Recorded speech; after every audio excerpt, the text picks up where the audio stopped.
Hey, welcome into another Whoosh Weekly Roundup here with me, Louie, and where I go over what I picked up this week from my local comic shop. So, to start us off, it's not a book, it's actually a comic collecting accessory. It is a BCW graded comic book bin. This one's made out of plastic, it comes completely disassembled, and you snap it all together. So, it's pretty great. I already put it together and I already added some of my more expensive / better books into this. So, they might not even be more expensive. They just might be the ones that have more personal value to me. So, I put them in here. But as you can see in my videos, I do have some cardboard ones back there as well. So, both are great. I just wanted to add a little bit extra protection to the books that had more sentimental value to me. So, I did pick this up this week, so thought I would show it off.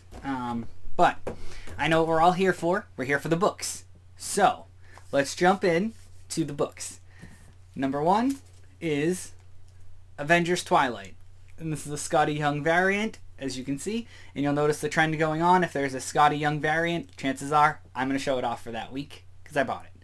Unless it's one of those like 1 in 100 variants, no chance. I'm not spending that on a book for a modern book that likely isn't going to be worth that in a couple of weeks. So, yeah, I thought this one was great, though. It's got Blade with Captain America, and I follow Scotty Young on Instagram. Definitely make sure to give him a follow if you want some enjoyable content on there. And he stated with a picture of this that if he was going to draw anything for an Avengers Twilight cover, he knew what it had to be. Clearly, Blade holding a can, and on that can, it says Vampy Spray. Vampy Sparkle Spray. So, like, come on, that's pretty great. I think it's hilarious, and I thoroughly enjoyed it. So, very excited for that book and another addition to the Scotty Young collection. So, next up, we have Cable #1 as part of the Fall of the House of X run. This story is actually pretty entertaining. It starts off with Cable trying to save a younger version of himself from being tortured and giving up any information he may have. It was really good. I thoroughly enjoyed it, and I think you would enjoy checking this out.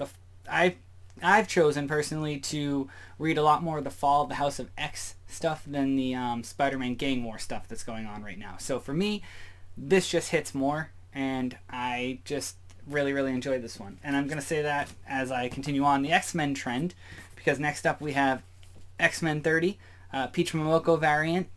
That's a tribute to Rom. As you can see here, Jubilee is on the cover with Rom behind her. And this is another part of the Fall of the House of X as well. And it's a story around Cinch and Talon, aka X-23. It was a really good story, kind of heart-wrenching a little. But I thoroughly enjoyed it a lot more than I thought I would have. And I mostly picked this up because of the Peach Momoko variant cover. And I'm kind of glad I did. So if you have a chance, go out of your way to pick up this book. It's really good. You'll see that they're kind of promoting this with some of the art on it. There's a panel in here that shows a tarot card style of Cinch and Talon. And it's the Lover's card from a tarot deck. So it's a really interesting read. So I can't recommend it enough. Next up, we have White Widow. And number 3, she kind of has her ongoing series going on. I think this was the plan to kind of start hyping up Thunderbolts prior to the movie coming out. However, it didn't really happen because the movie got pushed back. So they have a Thunderbolts run going on. They have a White Widow run going on. They're trying a lot to hype the movie, but I don't think it's necessarily going to do that. They're probably going to have to readjust or do something later on too. But I do enjoy this cover. I think it's a great one. Really good highlight of the White Widow. So I'm excited and glad to pick it up. I'm collecting this run. Likely going to read it all at once. Some runs I like to collect all at once and read them. Yeah. So just still collecting that one until we get to the end of it. I think it's a 5-issue miniseries, so there's only 2 to go. And then I'll report my findings here on Whoosh. So next up is a very bittersweet issue for me. I'm really glad to have picked it up, but it's Star Wars Bounty Hunters number 42. This series is ending with this issue, and it's really a great run to read if you like Star Wars, if you I know I've mentioned it before. If you want to follow some of the minor characters in the universe, they do interact with some of the bigger ones. Like you can see Boba Fett is on here. You got Jabba. You've got Han and Carbonite. So it does kind of revolve around that. Obviously, some of it takes place on Tatooine, as the cover notes. Death match on Tatooine. So it still takes place in some of the bigger things, but they're not the big characters you know. But they're great characters nonetheless. So I can't recommend it enough, and I'm very, very torn on how I feel about the fact that this is the final issue. It is making way for a new Mace Windu series by the creators that are coming out in March, which is great. And I believe starting next month we're getting Thrawn Treason miniseries as well, which is going to adapt the Timothy Zahn Thrawn Treason book into comic form. And if you haven't read the other Thrawn adaptation they did from his canon work, it's worth it. It's really good. So are his books if you really, really want to read them. Audible is a great place to pick them up too. So yeah, definitely check out those. Thrawn, you may have seen him in Ahsoka. Great character. And if you're looking for his first appearance, Heir to the Empire #1 in comics. So definitely go check that out.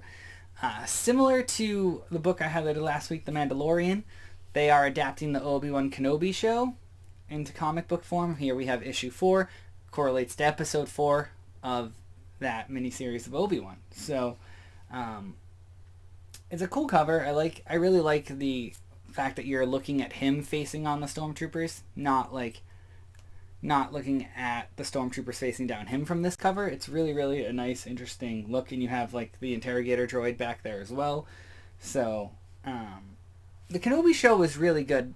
Maybe a little slow at times for some things, but overall it was great to see Ewan McGregor back in the role, similar to seeing Hayden come back as Anakin and get a lot of appreciation and love. I think it's really great they get to enjoy that now from the fans as opposed to when they first did their movies, and a lot of it had a lot of backlash for them. So really, really stoked that they're doing some of these things for some of the actors from the prequels to get the appreciation they deserve.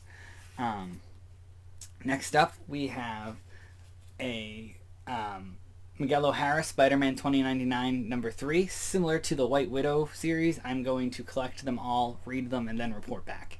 But this is a Declan Shelby design variant cover. I always love picking up the design variants. I think they look really great. They kind of explain everything on the character too, which is cool. As you can tell, this issue is going to focus on Werewolf by Night 2099. So I'm excited.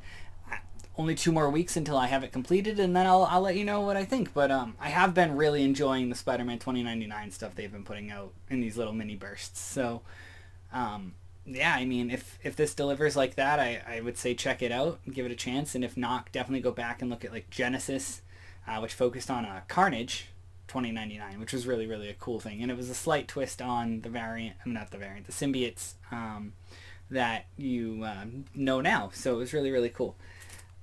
Next up, we have Iron Man #14, which also ties into the fall of the House of X. And the reason why this is kind of important, and I saved it till now to mention it, is because they're actually using Stark Tech and the Sentinels now in these runs. So Stark Industries has kind of been taken over, and they're adapting the Iron Man armor and some of the other Stark Tech into the actual Sentinels. So as you can tell, Tony is now married to Emma Frost in the books as well. So he's attempting to assist the mutants in their fight back against, like I said, I believe it's Orcus for some reason. Can't think of it off the top of my head right now. But also Forge is a great character. Really like to see him on the cover here with Ironheart and Iron Man. So it's just a really, really cool cover on top of it. So definitely recommend right now the Fall of the House of X run. If you have to pick, if you're trying to figure out where to put your money, I highly recommend the Fall of the House of X over Gang War. I don't know why Gang War is just not hitting the way House of X is for me. And yeah, just really, really, really pumped about that. And now, I feel like I've trashed Gang War a lot in this video. That's not my intention. It just hasn't hit. I think one of the reasons it hasn't hit is it's just, I don't know, it's weird. All the supervillains fighting over like turf in New York, and why that would be okay. I don't know, it's weird. So I just don't like that premise. I get it. The X-Men go through some sort of like global event constantly, or maybe not constantly, but at least every few years. So we're back to that. We had the Terrigen Mist that was trying to kill them, that was traveling the world, and if mutants breathed it in, it would kill them. So we've had that. Days of Future Past was another one. They've had their moments where they've gone through this type of event, and we're back to it. But doesn't mean it's still not a good read. It feels like a slightly different take yet. So I know the Sentinels are in there, so it does kind of flash back a little bit to Days of Future Past, but not really from what I've read so far. It just might sound like it, but take it from me, not really.